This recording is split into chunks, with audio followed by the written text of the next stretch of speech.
అతి ప్రాముఖ్యమైన విషయాన్ని నేర్చుకున్నాం. ఆశీర్వాదము గురించి మనం నేర్చుకున్నాం. చాలా మందికి ఆశీర్వాదం అంటే భలే ఇష్టం, అవునా కదా? కొన్నిసార్లు పాపం గురించి హెచ్చరిస్తే సంఘాలకు కూడా రావడం మానేస్తారు. ఎప్పుడు చూసినా పాపం అది చేయొద్దంటారు, ఇది చేయొద్దంటారు, అవన్నీ మాకు తెలిసినాయే కదా, ఎందుకు ఊరికే వాక్యాలు చెప్తుంటారని కొంతమంది సంఘాలకు రావటం కూడా మానేసే వాళ్ళు ఉన్నారు.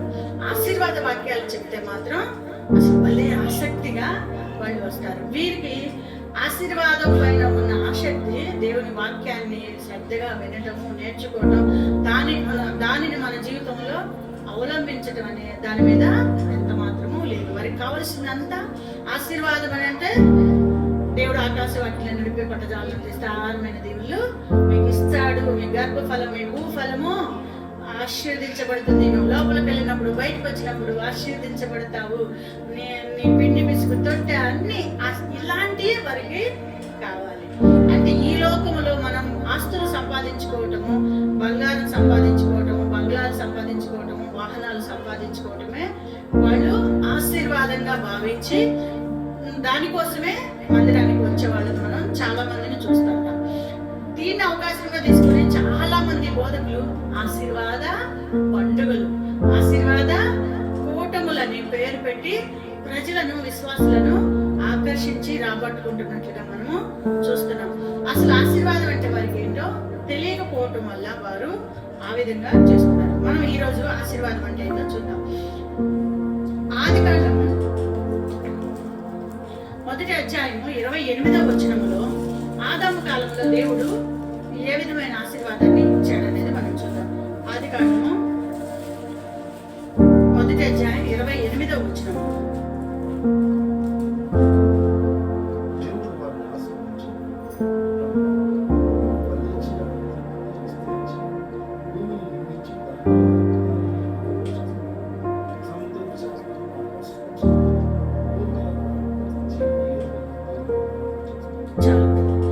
దేవుడు వారిని ఆశీర్వదించెను.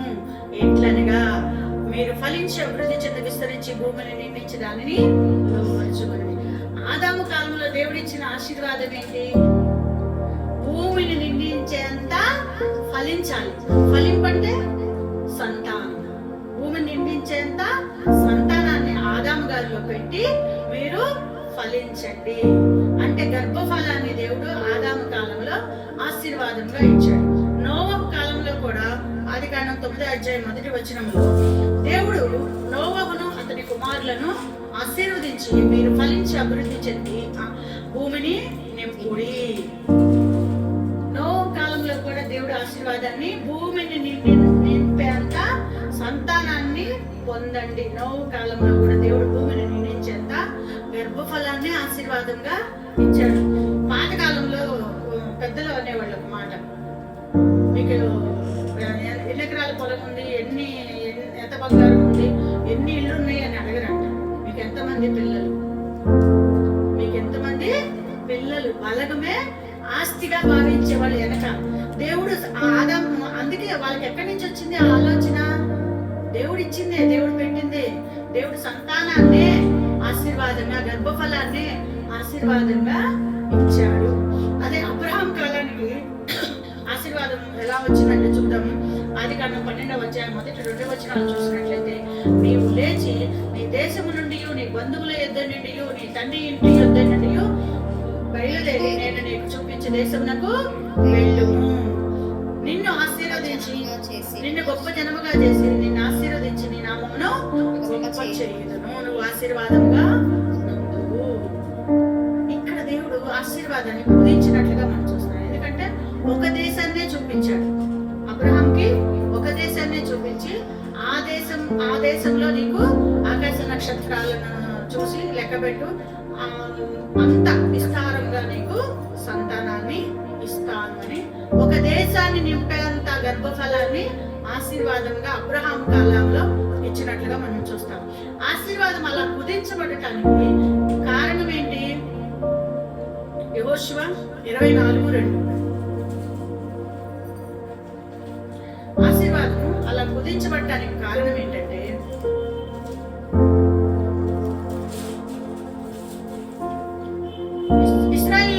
యెహోవా చెప్పుడదేమనగా, ఆది కాలము నుండి మీ పితరులు అనగా అబ్రహాముకుడు నాహోరుకుడు తండ్రి అయిన తెరహు కుటుంబీకులు నది అద్దరిన నివసించి ఇతర దేవతలను పూజించిరి. వీళ్ళు ఆది కాలంలో తెరహు కుటుంబీకులు ఇతర దేవతలను పూజించి దేవునికి కోపం తెప్పించారు. అవిధేయతగా దేవుణ్ణి విడిచిపెట్టి ఇతర దేవతలను పూజించినట్లుగా చూస్తున్నాం. అందుకనే దేవుడు వారికి ఆశీర్వాదాన్ని కుదించాడు. అందుకే అలాంటి కుటుంబంలో నుంచి అబ్రహామును పిలిచి ఒక దేశాన్ని నిర్ణయించేంత గర్భఫలాన్ని దేవుడు వారికి ఆశీర్వాదంగా ఇచ్చాడు.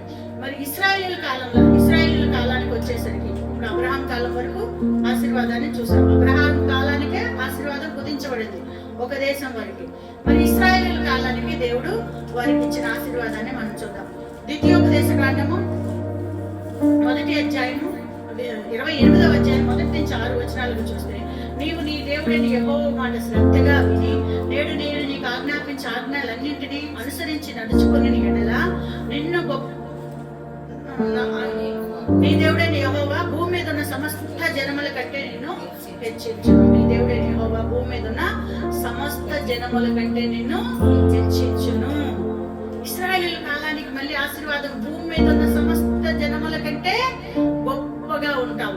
ఇక్కడ ఆశీర్వాదం ఈ రోజున మన సేవకులు చెబుతున్న ఆశీర్వాదం ఇహపరమైన ఆశీర్వాదం.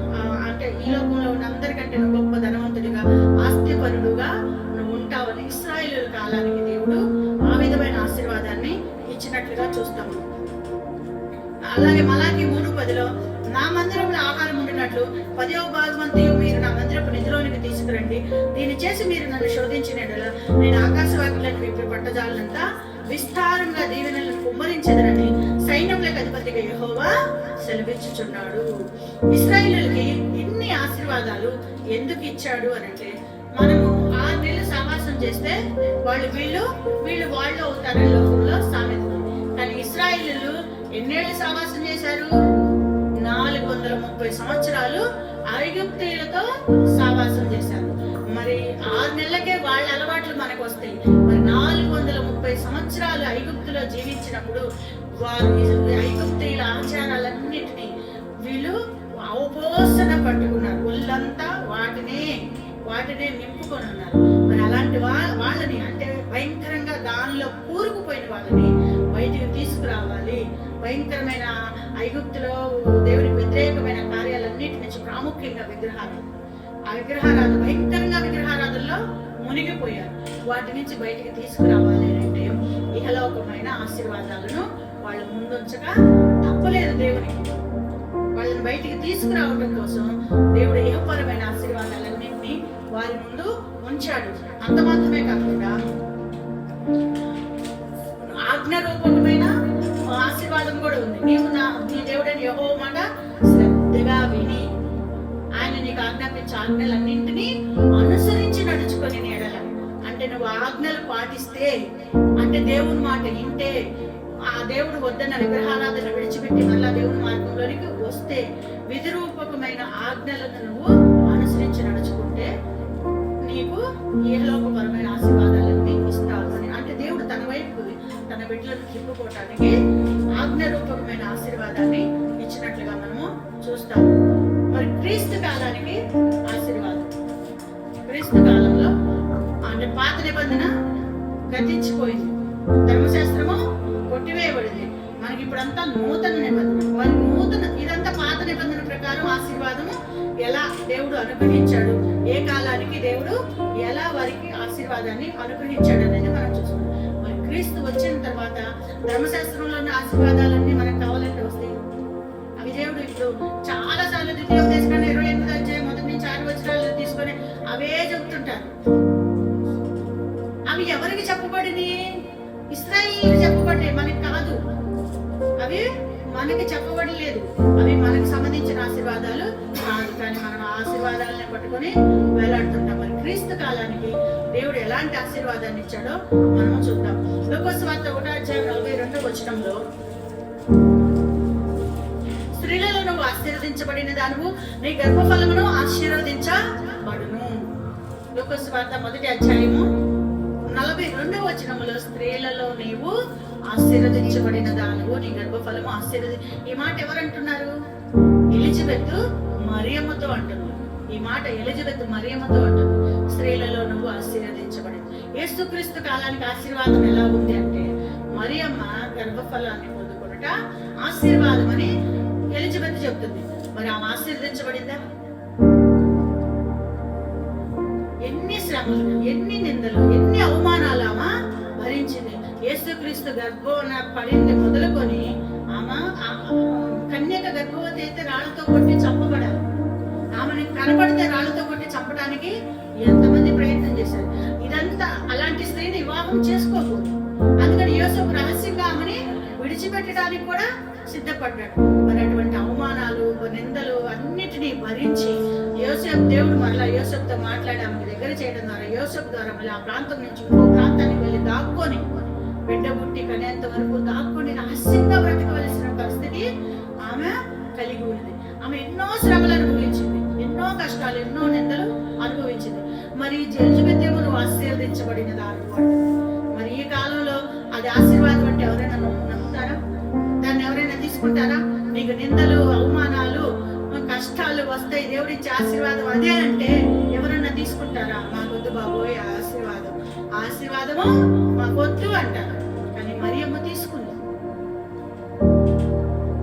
దేవుడు తన దూతను పంపించి గర్భఫలాన్ని ఇస్తానంటే ఆమె తీసుకుంది. ఆమెకు తెలియదు అప్పుడు నాకు వివాహం కాలేదు, నేను కన్యకను, ఇది తీసుకుంటే చాలా నేను ప్రయాసపడాలి, అందరికీ దాక్కొని రహస్యంగా బ్రతకాలి, లేకపోతే చనిపోయే పరిస్థితి కూడా వస్తుంది అని తెలిసి కూడా ఆమె తీసుకుంది. ఎందుకు అంటే ఆమె అసలైన ఆశీర్వాదాన్ని చూసింది, ఇహపరమైన ఆశీర్వాదాన్ని చూడలేదు. కానీ లోక రక్షకుడికి తాను తల్లి కాబోతున్నాను, ఈ లోక రక్షకుడికి నేను తల్లిని కాబోతున్నాను, అంతకు మించిన భాగ్యము లేదు, అంతకు మించిన ఆశీర్వాదము లేదు అని ఈ లోకపరమైన కష్టాలను ఓర్చుకోవడానికి ఆమె సిద్ధపడింది. అలాగే యేసుక్రీస్తు ప్రభు కూడా లోక సువార్త 24:50 ఆయన బేతనీ వరకు వారిని తీసుకుని పోయి చేతులెత్తి వారిని ఆశీర్వదించెను. లోక సువార్త 24:50 దేవుడు తన శిష్యులను బేతనీ వరకు తీసుకుని వెళ్ళి చేతులెత్తి మరీ వారిని ఆశీర్వదించాడంట. ఇప్పుడు సేవకులే చేతులెత్తి ఆశీర్వదిస్తే చాలా మంది విశ్వాసులు ఆశీర్వదించబడుతున్నారు. నేను వాచ్మెన్ గా ఉండి పెద్ద బంగ్లా కట్టుకున్నానని కొన్ని సాక్ష్యాలు వింటున్నాం. చేతులెత్తి బోధకులు, విశ్వాసులు, సేవకులు ఆశీర్వదిస్తే మేము బంగ్లా వాచ్మెన్ స్థాయి నుంచి పెద్ద బంగ్లా కట్టుకొని జీవిస్తున్నాము, మాకు పలానా రోగం పోయింది, మేము చాలా బాగున్నాము, నేను ఇల్లు కట్టుకున్నాను, ఆస్తి సంపాదించుకున్నాను, నా బిడ్డకి వివాహం అయింది, నా పిల్లలకి సంతానం కలుగుదంటే సంతానం కలిగింది. ఇవి మనం అనుకునే ఆశీర్వాదాలు. మరి యేసుక్రీస్తు చేతులెత్తి మరి సాక్షాత్తు దేవుడే యేసుక్రీస్తు నామములో ఆశీర్వదిస్తుంటేనే ఇన్ని అద్భుతాలు ఇక్కడ జరుగుతుంది. మరి సాక్షాత్తు యేసుక్రీస్తు చేతులెత్తి తన శిష్యులను ఆశీర్వదించాడు. మరి మనం ఇంకెన్ని పొందుకోవాలి? ఎన్ని బంగ్లాలు కట్టుకోవాలి? ఎంత ఆస్తులు సంపాదించుకోవాలి? ఎంత ధనంతో తులతోగాలి? మరి ఏ శిష్యుడైనా బంగ్లాలు కట్టుకున్నట్లు గాని, ఖరీదైన వాహనాల్లో తిరిగినట్టు గాని మనము చూసామా? చూడలేదు. వారు పొందిన వారు ఎలాంటి జీవితాన్ని గడిపారు? అనేకులు వాళ్ళని సమాజ మందిరాలకి అప్పగించారు, కొరడాలతో కొట్టించారు, యాకోబు గారిని అయితే ఖడ్గముతో చంపించారు, స్టెఫెను గారిని అయితే రాళ్లతో కొట్టి మరి చంపారు. మరి అదెలా ఆశీర్వాదం? దేవుడు చేతులెత్తి వారిని ఆశీర్వదించాడు. కానీ మరి వారేమో శ్రమల గుండా, కష్టాల గుండా, నిందల గుండా, అవమానాల గుండా వెళ్ళి తమ ప్రాణాన్నే పోగొట్టుకున్నారు. కానీ వారు పొందుకున్నది ఏంటంటే దేవుడిచ్చే నిత్య జీవం అనే ఆశీర్వాదాన్ని వాళ్ళు పొందుకున్నారు. రోమపత్రిక 15:29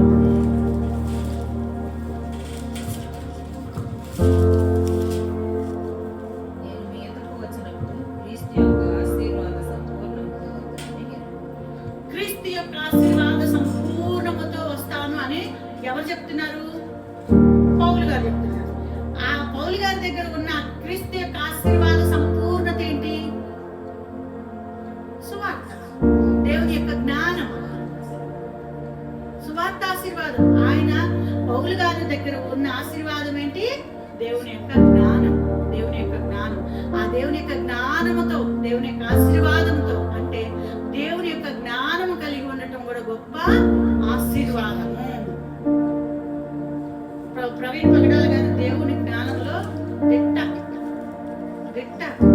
ఆయన హిందూ మతాన్ని, క్రైస్తవ మతాన్ని, ముస్లిం మతాన్ని, 3 మతాలను అవగాహన చేసుకున్న వ్యక్తి. అన్ని మతాల గురించి ఆయనకు తెలుసు. అందుకే ఆయన ఉంటే ప్రమాదం అని చెప్పేసి ఆయనే చంపించేశారు.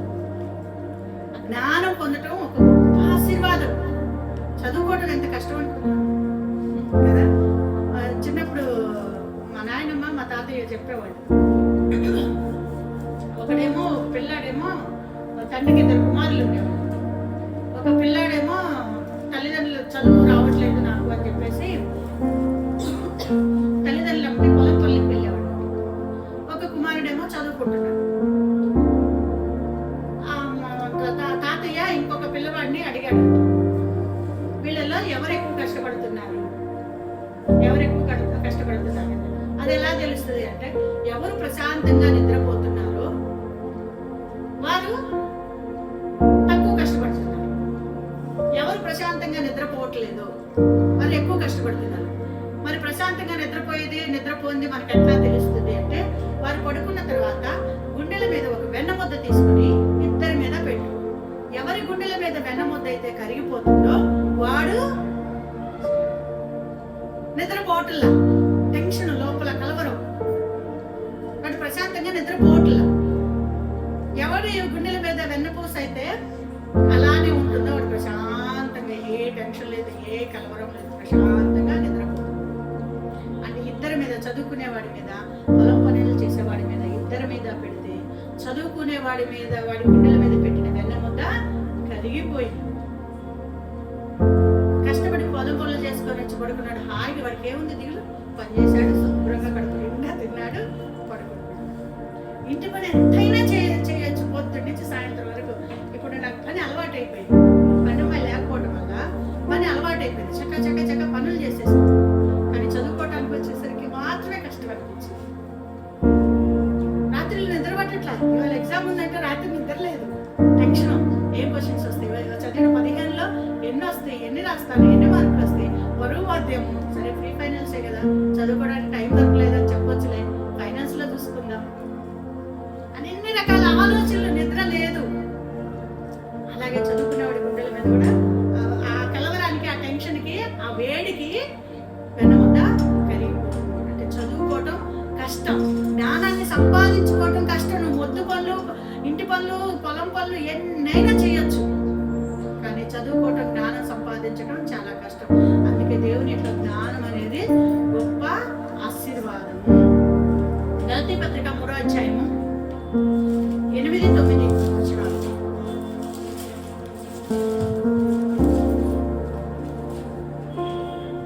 నీ యందు అన్యజనులందరూ ఆశీర్వదింపబడుదురు అని అబ్రహామునకు సువార్తను ముందుగా ప్రకటించారు. కాబట్టి విశ్వాస సంబంధులే విశ్వాసము గల అబ్రహాముతో కూడా ఆశీర్వదింపబడుదురు. నీ యందు అవిశ్వాస మూలముగా అన్ని జనులందరూ ఆశీర్వదించబడుదురని ముందుగా లేఖనం చూచి, నీ యందు అన్ని జనులందరూ ఆశీర్వదింపబడుదురు అని అబ్రహాముకు ముందుగా సువార్త ప్రకటించబడింది. అంటే అబ్రహాము ఎలా నీతిమంతుడిగా తీర్చబడ్డాడు? విశ్వాస మూలంగా అబ్రహాము నీతిమంతుడిగా తీర్చబడ్డాడు. అదే మనము విశ్వాసం అంటే యేసుక్రీస్తునందు అబ్రహాం ఎలా అయితే విశ్వాసం ద్వారా నీతిమంతుడిగా తీర్చబడ్డాడు, మనము కూడా విశ్వాసం ద్వారానే నీతిమంతులుగా తీర్చబడ్డాము. అబ్రహాము నీతిమంతుడిగా తీర్చబడటం వల్ల పరలోకాన్ని సంపాదించుకున్నాడు. అలాగే మనం కూడా విశ్వాస మూలంగా నీతిమంతులు మనం తీర్చబడితే మనము పరలోకాన్ని, నీతిమంతులు పొందుకునే పరలోకాన్ని పొందుకుంటాము.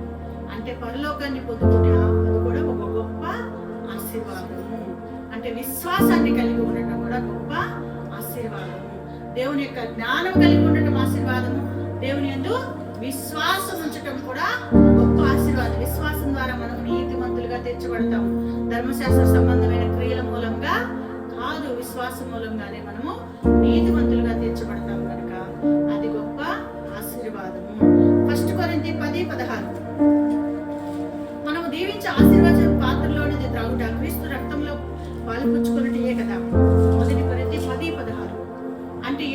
యేసుక్రీస్తు శరీరంను తిని ఆయన రక్తంను త్రాగుట అంటే నిత్య జీవానికి మనము వారసులము.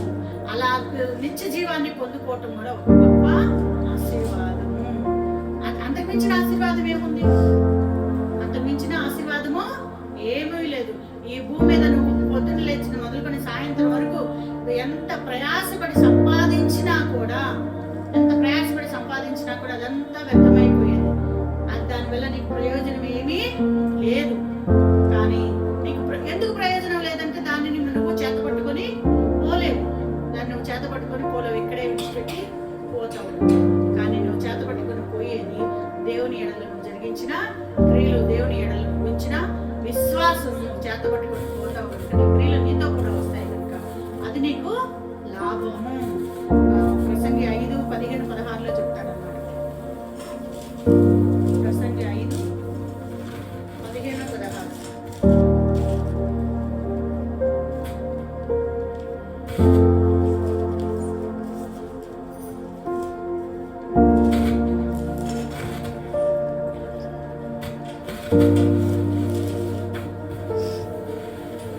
వాడు ఏ ప్రకారముగా తల్లి గర్భము నుండి వచ్చెనో ఆ ప్రకారముగానే తాను వచ్చినట్లే దిగంబరిగానే మరలా పోవును. తను ప్రయాసపడి చేసుకొనిన దానిలో ఏదైనాను చేత పట్టుకొని పోడు. అతడు వచ్చిన ప్రకారముగానే మరలా పోవును. గాలికి ప్రయాసపడి సంపాదించిన దాని వలన వానికి లాభమేమి? గాలికి ప్రయాసపడి సంపాదించిన దాని వల్ల లాభమేమి? ఎంతో ప్రయాసపడి కష్టపడి ఆస్తులు సంపాదిస్తారు. మనం ఈ భూమి మీద బంగ్లాలు సంపాదించుకోవడానికి ఎంత కష్టపడతాం, ఇల్లు కట్టుకోవడానికి ఎంత కష్టపడతాం, కారు కొనుక్కోవడానికి ఎంత కష్టపడతాము. కానీ దాన్ని ఏదైనా తీసుకుని వెళ్ళిపోతామా? దానివల్ల లాభం లేదంటున్నాడు మనకి. దానివల్ల లాభం లేదు. మనం చేత పట్టుకొని పోయే దాని వల్లే మనకి లాభం. మనం ఏదైతే చేత పట్టుకొని పోతామో దేవుని యొక్క క్రియలను, దేవుని ఎడల మనం జరిగించిన క్రియలను చేత పట్టుకొని పోతాం కనుక అదే మనకి లాభం. అది గొప్ప ఆశీర్వాదము.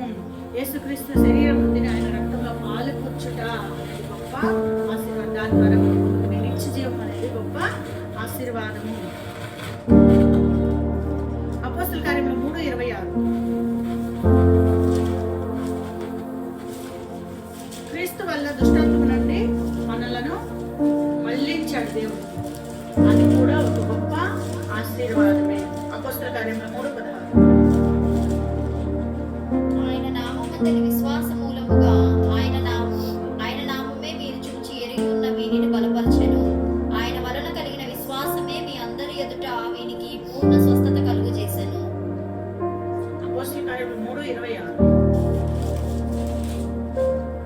దేవుడు తన సేవకుని పుట్టించి మీలో ప్రతివానిని వాని దుష్టత్వము నుండి మళ్లించుట వలన మేము ఆశీర్వదించుటకు ఆయనను మొదట మీ యొద్దకు పంపెనని చెప్పెను. క్రీస్తు ద్వారా మనల్ని దుష్టత్వం నుంచి మళ్లించుట మనం పొందే గొప్ప ఆశీర్వాదం. దుష్టత్వంలోనే ఉంటే ఎక్కడికి వెళ్ళిపోతాము? అగ్నిగుండంలోనికి వెళ్ళిపోతాం.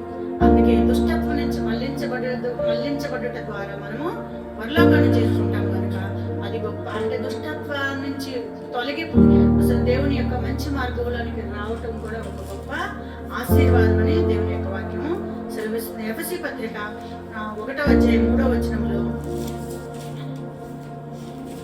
క్రీస్తు యేసునందు పరలోక సంబంధమైన ఆత్మ సంబంధమైన ప్రతి ఆశీర్వాదమును మనకు అనుగ్రహించెను. అంటే మనం పొందుకునే ఆశీర్వాదం ఏంటి అంటే ఆత్మ సంబంధమైనది. మనం పొందుకునే ఆశీర్వాదం శరీర సంబంధమైనది కాదు. శరీర సంబంధమైనది ఈ లోకం వరకే. సొలొమోను గారు చెప్పాడు కదా, సమస్తము వ్యర్థమే వ్యర్థమే వ్యర్థమే.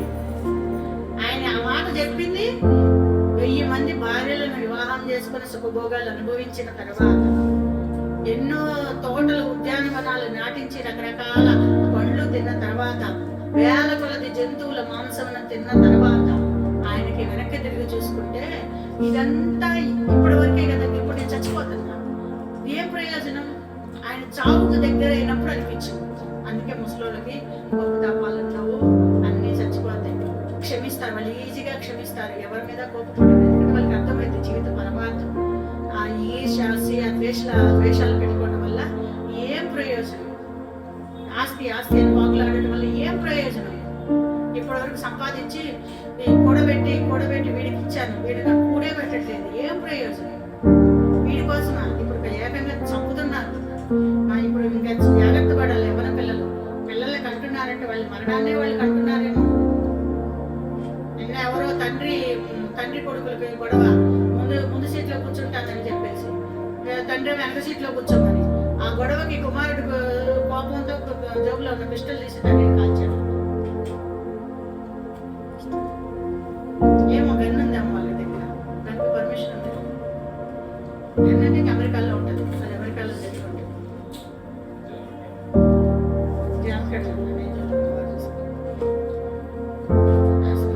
అంటే ఇప్పుడు మొన్న అమ్మాయి కూడా తేజస్వి కూడా తల్లిని చంపేసింది. అసలు ఆమెకి చిన్నప్పటి నుంచి ఇష్టం లేదంట, వెళ్ళిపోయిన దాన్ని మరీ పోలీస్ కంప్లైంట్ ఇచ్చి మరీ తెచ్చిపెట్టుకుంది. తన మరణాన్ని తానే తెచ్చిపెట్టుకుంది. చిన్న వయసే అమ్మాయి అంజలి కూడా చిన్న వయసే. ఎక్కువ కష్టపడి రోగాలు తెచ్చుకొని ఇదైపోయి మన పిల్లలే బాగుండాలంటే అంత కష్టపడి చదివించిన సొలొమోను గారు అన్ని అనుభవించిన చివరికి వచ్చేసరికి ఆయనకి ఏ ప్రయోజనం వ్యర్థం అనిపించింది. రేపటి రోజు నీ పిల్లలు నీకు ఇంత ముద్ద పెట్టలేదనుకో, వీడి కోసం నేను ఇంత కష్టపడి నడుపు ఎరగొట్టుకొని కాళ్ళు ఎరగొట్టుకొని ఇంత కష్టపడి చదివించింది అనిపించింది.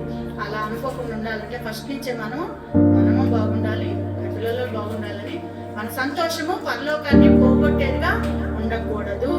ఆ విధంగా మనం ముందుకు వెళ్ళాలి. దేవుడి ఆశీర్వాదం ఏంటి?